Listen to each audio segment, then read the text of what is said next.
Hola, soy ingeniero de software y soy desarrollador de .NET desde hace más de 10 años. He participado en numerosos proyectos de software, tanto full stack como backend, y en estos últimos 4 años me estoy dedicando al diseño e implementación de arquitecturas distribuidas, microservicios, arquitectura hexagonal, event sourcing y demás. Vamos con la hoja de ruta para los nuevos desarrolladores que quieren adentrarse en el mundo de C#, .NET y demás. Lo primero que haría entonces sería crear aplicaciones de consola. Esto evidentemente está orientado a aquellos programadores junior que tienen muy poquita experiencia o que tienen nula experiencia con lenguajes de programación.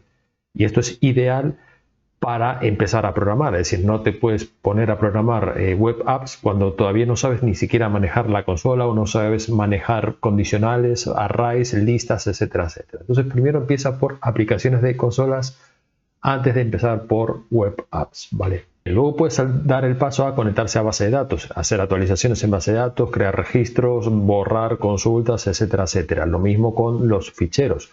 Puedes guardar información o recuperar información de ficheros en CSV, en texto o en el formato que desees. Y luego puedes dar el salto a hacer peticiones a APIs gratuitas, que hay un montón de APIs gratuitas por internet que son APIs dummies para hacer pruebas. No intentes aprender Visual Basic. La verdad es que este lenguaje es horrible, está obsoleto y por iniciativa propia es que realmente no te va a aportar nada de valor, a no ser que ya estés en un trabajo y que por obligación, bueno, pues tengas que aprender a lidiar con este lenguaje, pero por iniciativa propia no te centres en Visual Basic. Tampoco intentes aprender F# o F#. Este lenguaje está orientado a la programación, ¿qué carajo era? Este lenguaje está orientado a la programación funcional y la verdad es que hay pocas o ninguna oferta de trabajo relacionada con programación funcional, por lo que tampoco te recomiendo que te centres en este lenguaje a no ser que ya te lo obliguen en el trabajo o lo que sea, pero no lo hagas por iniciativa propia porque no te va a aportar nada si te quieres adentrar en el mundo de .NET. Una vez que dominas todo lo básico, es el momento ideal para dar el salto a construir las aplicaciones web o las web apps. Y esto, lo ideal es aprender lo que es el patrón de diseño modelo vista controlador o la arquitectura modelo vista controlador. Con esto vas a aprender lo que es un web API o lo que es una web app. Es bastante similar, lo único que cambia es la forma en la que se presentan los datos, pero la arquitectura que hay por debajo es bastante similar. Al final vas a tener un modelo, vas a tener un controlador y vas a tener una vista, tanto en el API como en el web app. La diferencia es que en el API no se van a pintar los datos bonitos, simplemente se va a escupir en forma de JSON, mientras que en una web app, bueno, pues vas a tener que trabajar en cómo maquetar o darle un diseño a la forma en la que representan los datos, que al final es la parte visual de una web.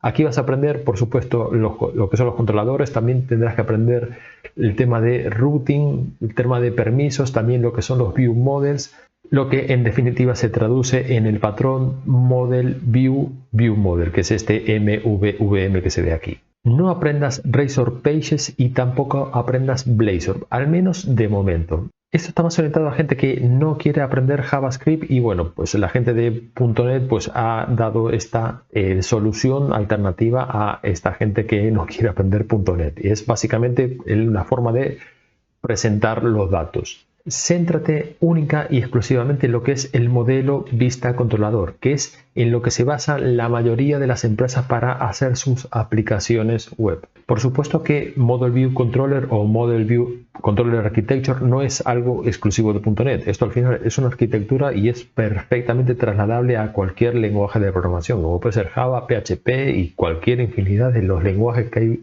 hoy en día, pues seguramente tienen su arquitectura modelo vista controlador. Aprender lo que es modelo vista controlador también te va a obligar a que aprendas HTML, CSS y JavaScript. Esto, bueno, pues es realmente el lenguaje de la web. Es decir, esto es cómo se modela una página web. Sin estas tres cosas, pues no vas a poder avanzar demasiado.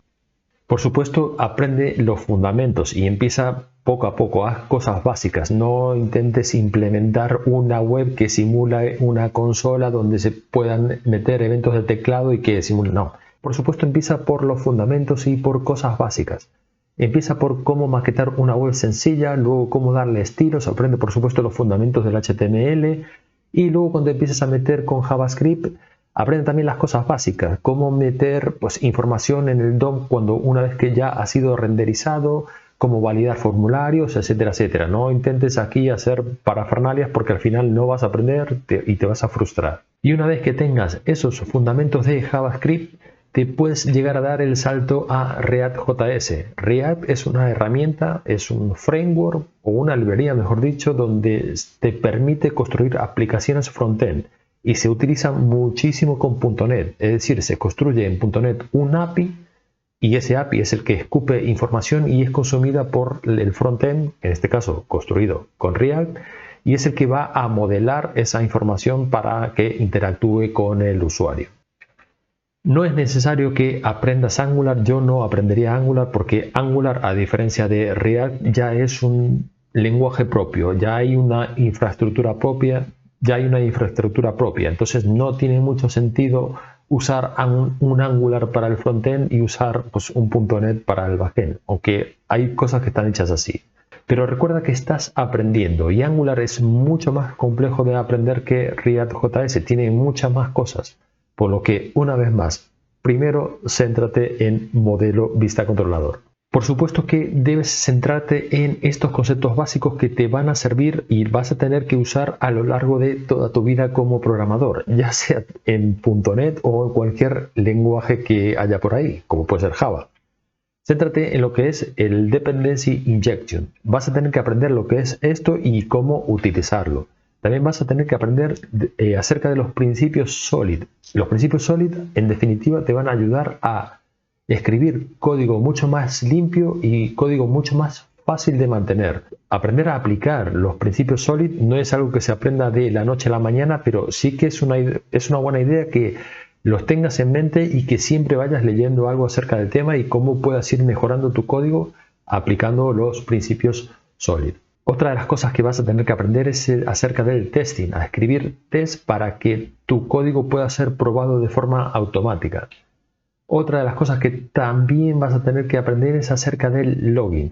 Yo en un vídeo de la semana pasada, que te voy a dejar por aquí, hice un vídeo de cómo implementar Serilog con Sec, pero eso es algo que es bastante avanzado si es que estás viendo este vídeo. Por lo que yo te recomendaría que empieces por Serilog a escribir en ficheros de texto, que eso es una buena alternativa.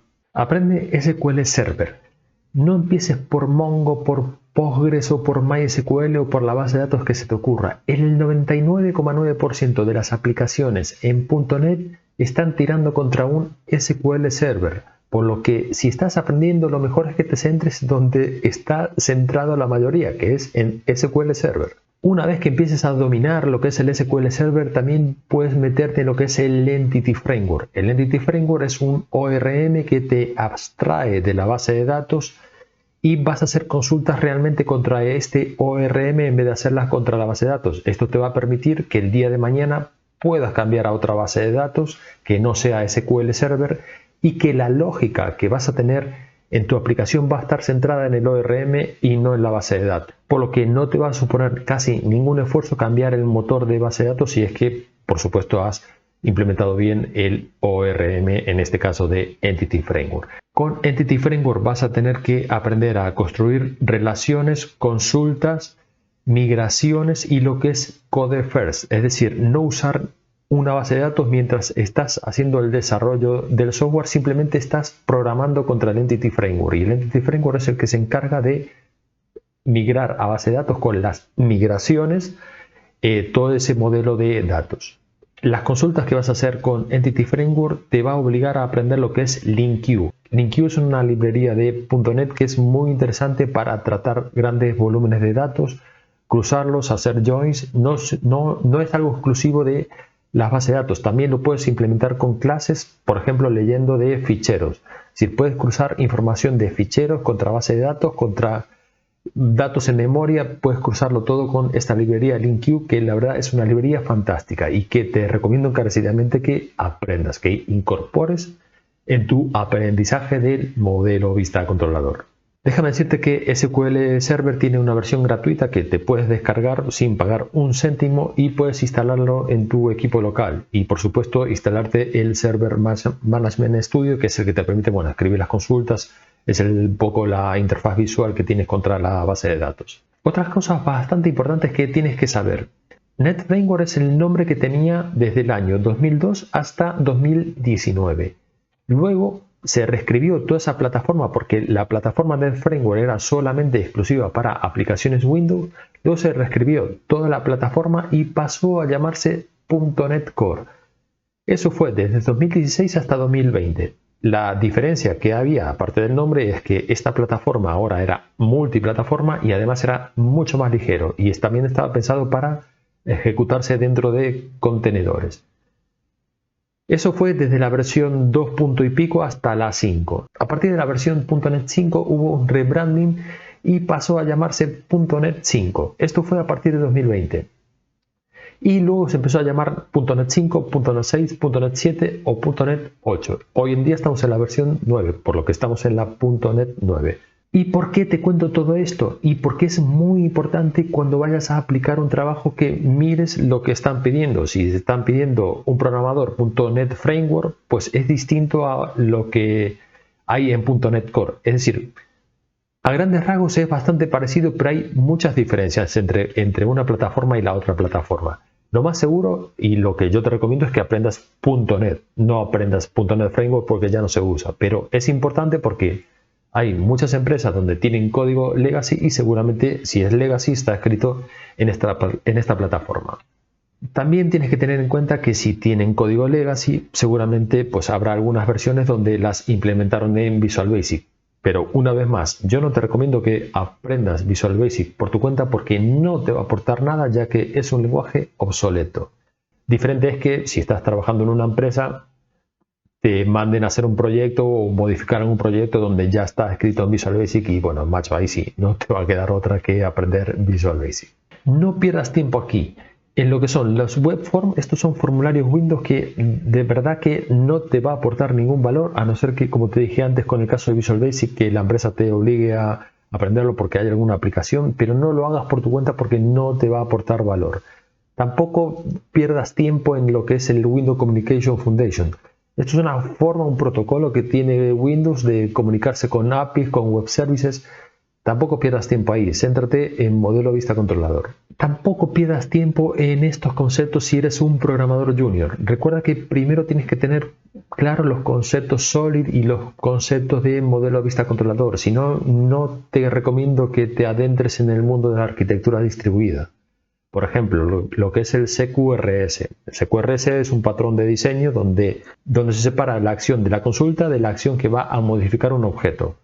Aplicable, por ejemplo, a una base de datos. Es decir, con CQRS, por un lado tendría los commands, que son aquellas consultas que actualizan en base de datos, y por otro lado tendría los queries, que son aquellas consultas que hacen consultas a la base de datos, pero que no modifican ningún dato. Pero te vuelvo a repetir, estos son conceptos avanzados que no te van a aportar valor si eres un junior, porque no vas a saber, no vas a tener los cimientos para poder implementarlo. No vas a ser capaz y te vas a frustrar.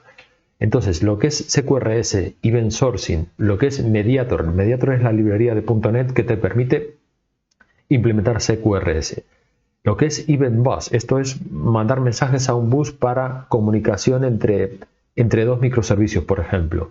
Lo que es Hexagonal Architecture o arquitectura de puertos y adaptadores. Estos son conceptos muy avanzados y mucho más complejos de implementar que el modelo vista controlador. O lo que es el Vertical Slice, que es algo parecido a Hexagonal Architecture, pero de otra forma. Tampoco pierdas tiempo en Mass Transit, en RabbitMQ o Kafka. Es decir, todos estos son conceptos y herramientas para arquitecturas distribuidas y eso, si eres junior, te queda un poco lejos todavía. Primero céntrate en modelo vista controlador. Eso te va a permitir conseguir un trabajo de programador. Y además te va a dar los cimientos para que el día de mañana te puedas adentrar en la arquitectura distribuida, que es un mundo fascinante. Pero hazme caso, céntrate en modelo vista controlador. Recuerda que para correr primero hay que aprender a andar. El siguiente paso lógico es, por supuesto, construir una web app en modelo vista controlador. Puedes construir la app que quieras, en aquella que te sientas cómodo, yo qué sé, puede ser del tema que quieras, de lo que te sientas cómodo. un portafolio, no sé, lo que te venga en mente, pero construye algo y puedes desplegarlo en Azure App Services. Tienen ahí una versión gratuita donde es ideal para practicar y para subir ahí tus proyectos MVC de .NET. Si te ha gustado el vídeo, por favor déjame tu like o un comentario para ayudar a este canal a crecer en YouTube. Y en este vídeo de aquí te doy consejos prácticos para pasar de programador junior a senior y por tanto un aumento salarial mucho más rápido.